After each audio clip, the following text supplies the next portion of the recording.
Welcome everybody, this is David Metlasic once again, presenting you another refurbishment video.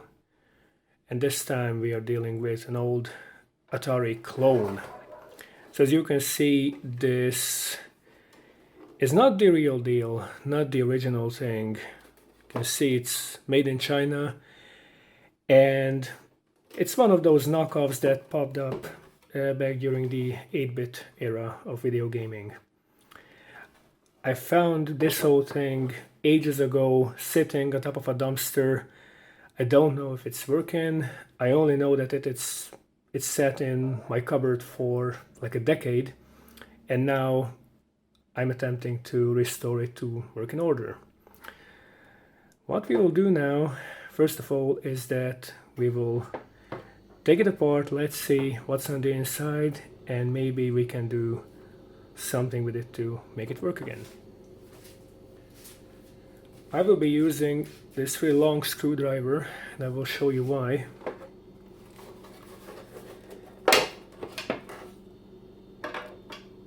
Two screws here are really deep and are set at, looks like a 45-degree angle, and it's just easier to remove them using this really long thing.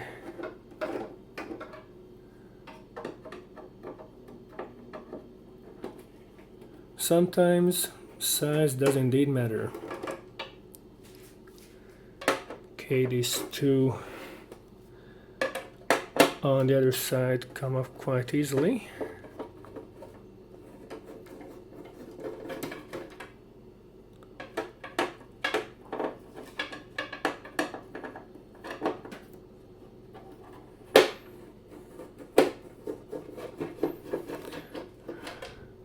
Okay, I'm just put this upside down. All the screws are popping out, putting them in my little jar. One more. Here you go. Okay, let's pop this baby open.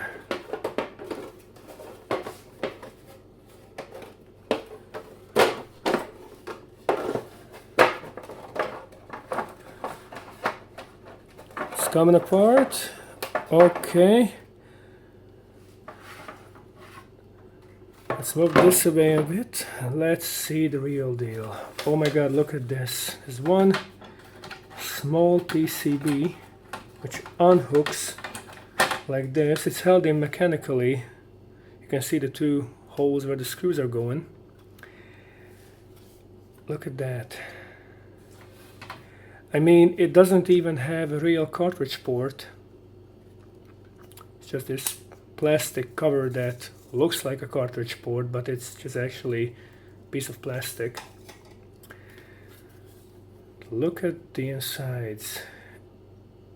It's simple, it's old, and it's really dirty. So what I will do, the second step, is that I will clean this up as much as I can with isopropyl alcohol. First of all, let's move these two out of the way. We will give them a good scrub.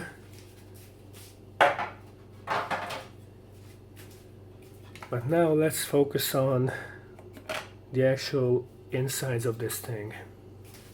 Now what I'll be using here is isopropyl alcohol and a little old brush. Let's do the underside as first. You can see that it's covered in some kind of residue, but it's not cab juice and it's not rust. I think this was left out to the elements and water went into it with all the grime it accumulated during the decades. And some more. They say alcohol is not a solution. Well, maybe not, but it's a solvent.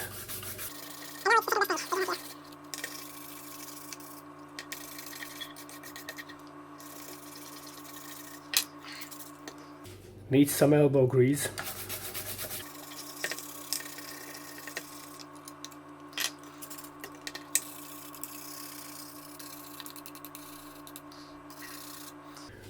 Alright, I won't say that the bottom side is now befitting the British royal cleanliness etiquette, but it's fine in its own right. Okay, let's do some light scrubbing on the top part.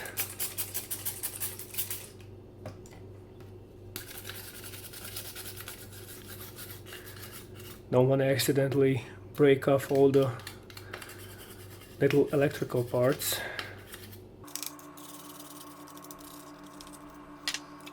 I think I will use a smaller brush. It's a little brush I actually use for modeling amongst all things. It should work fine.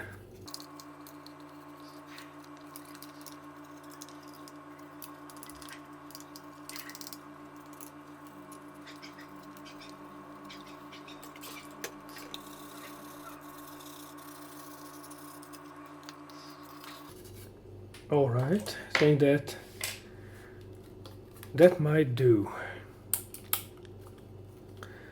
Now, what I will gonna do now is that I will clean up the switches, and the best thing to do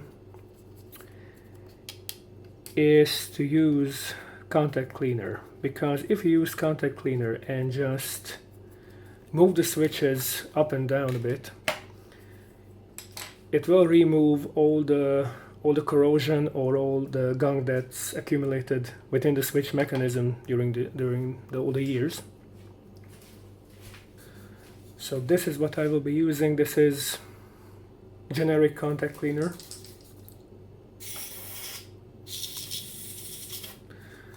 Not too much left of it, but for this small job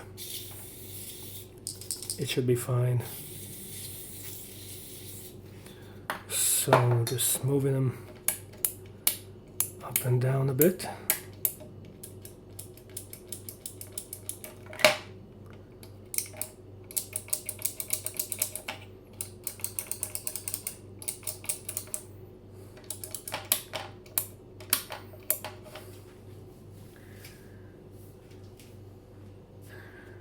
What I managed to dig up on the internet about this thing is that it runs on a 9-volt DC power supply. It should be center positive, and it uses a standard 3.5mm jack. And also that you need an RF cable to connect it to a TV. It has no composite output or anything else. So it should use this RCA2 antenna cable like the Commodore uses, or the Nintendo and similar devices of that era.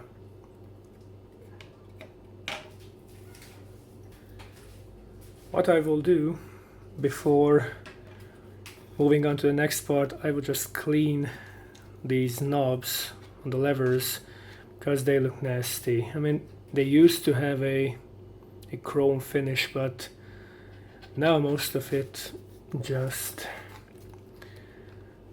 rubbed off during years of usage.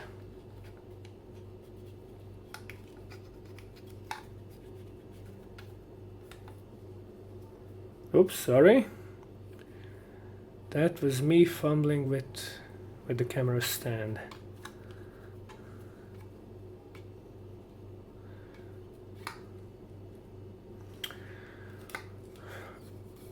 Alright, I think that's fine for now. What I will gonna do now is that I will clean up the case. Moving on to cleaning the case. It looks scuffy, it looks dirty. It probably needs a good rubbing with this generic disinfectant wet cloth. When I say disinfectant, I'm not this germophobic guy, so don't get me wrong. I use this to clean my rabbit's hutch, and it's really good in removing dirt from surface is even old caked in dirt.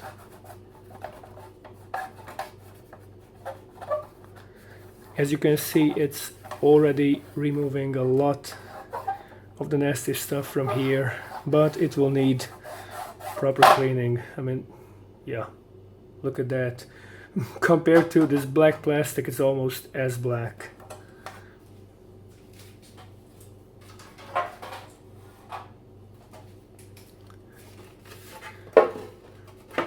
By the way, as you can see, 2600, because it's a clone of the Atari 2600, and like I said, it runs on 9 volts DC. Look, it's actual dirt. I mean, it's earth here, so this thing was in a rough place before I rescued it.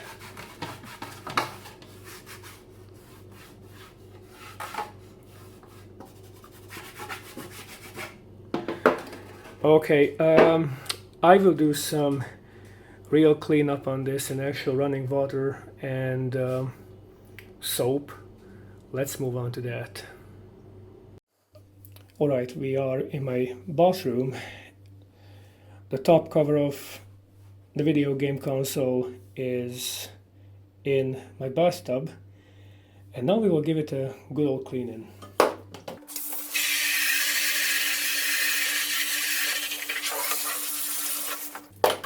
I don't know if you could see it, but you could actually see dust bunnies floating off just from spraying it with water. But now I'll be using this Cif scrubbing compound, applying it liberally, sparing no expense, and give it a good brush. Wet it a bit, and let's go medieval on it.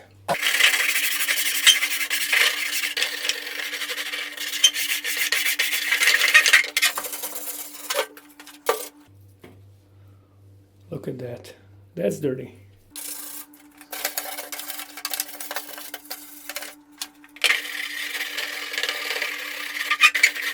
Okay, let's hose it down with clean water.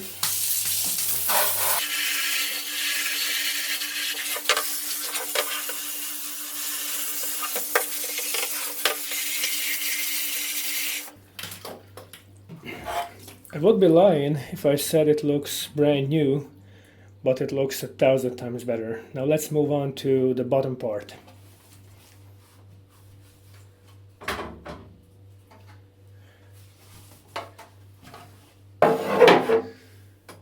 Okay, let's give it some water. I might be able to peel off the sticker without damaging it. Slowly, no. Okay, it starts to break off, so what I will do, I will just leave this part out. Just running water is enough for it. And just scrub the other parts.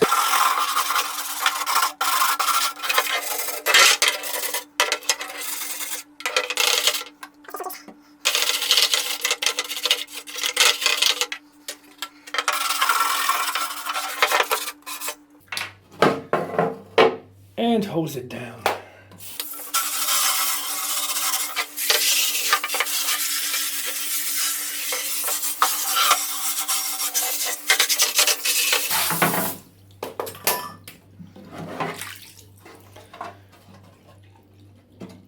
I think this looks fine. Curiously, the insides were not as bad as the PCB itself, because that looked really nasty. This, it had some dirt in it, but otherwise the exterior looked really roughed up with all the dirt, but the inside was pretty clean. Okay, but now it looks mighty fine.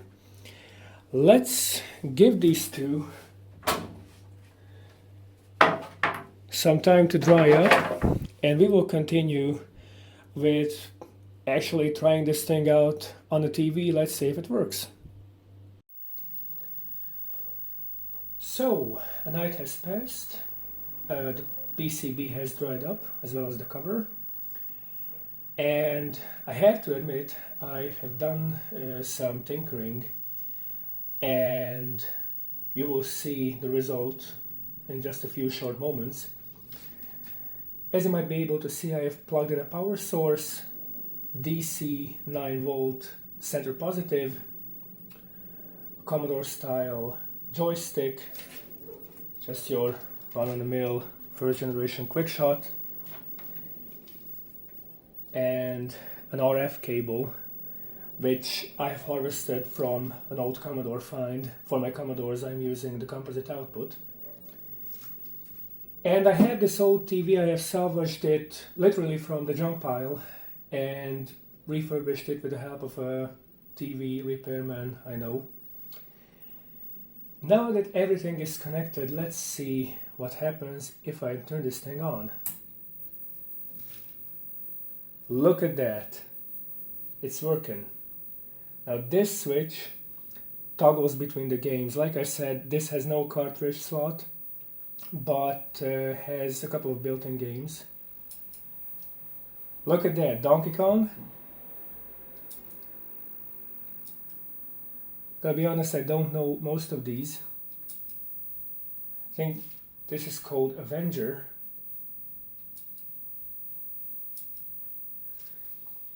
Pac-Man, one of the worst ports for the Atari 2600. Some kind of car race game.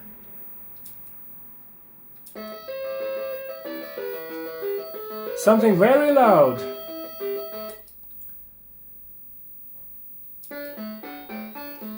Frogger, everybody knows this.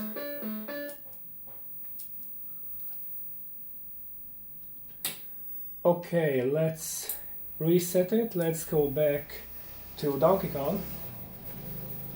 And let's see if I can actually play this. Now the game starts with this toggle. Hopefully. Maybe. Yep.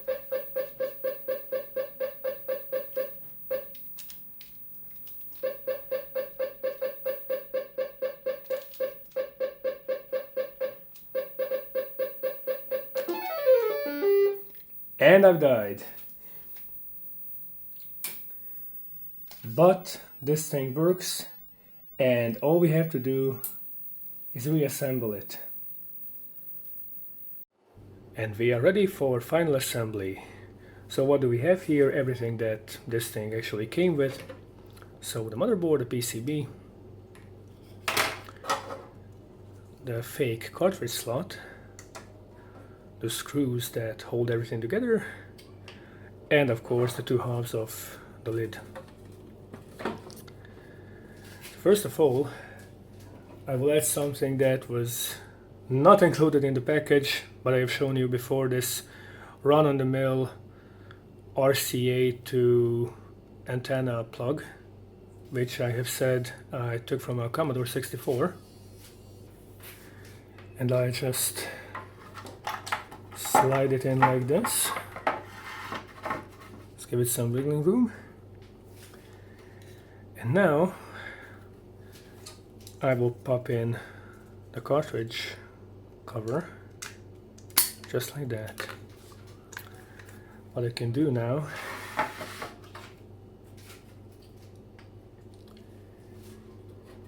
is reinsert the motherboard.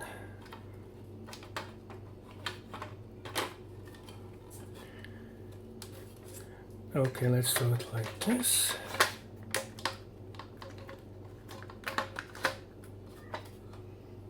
Fits perfectly, wonderful. Now I can plug in the video cable.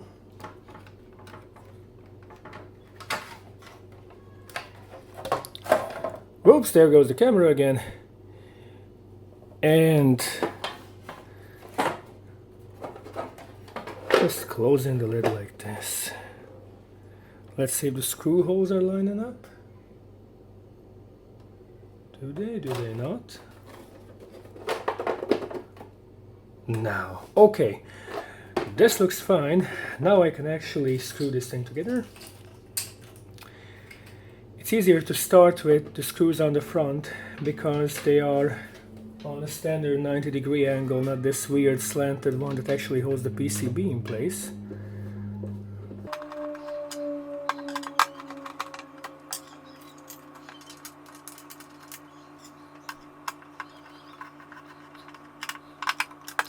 What I will do now is that I will hold the whole contraption like this at a slanted angle, so that the screws might be able to just slide into their designated slots without much hassle.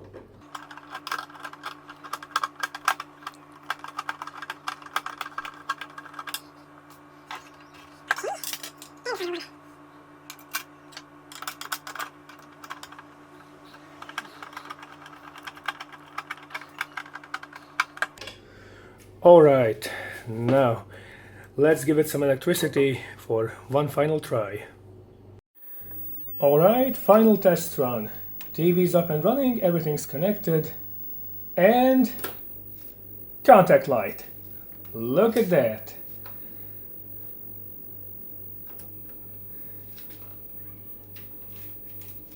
Let's go bananas.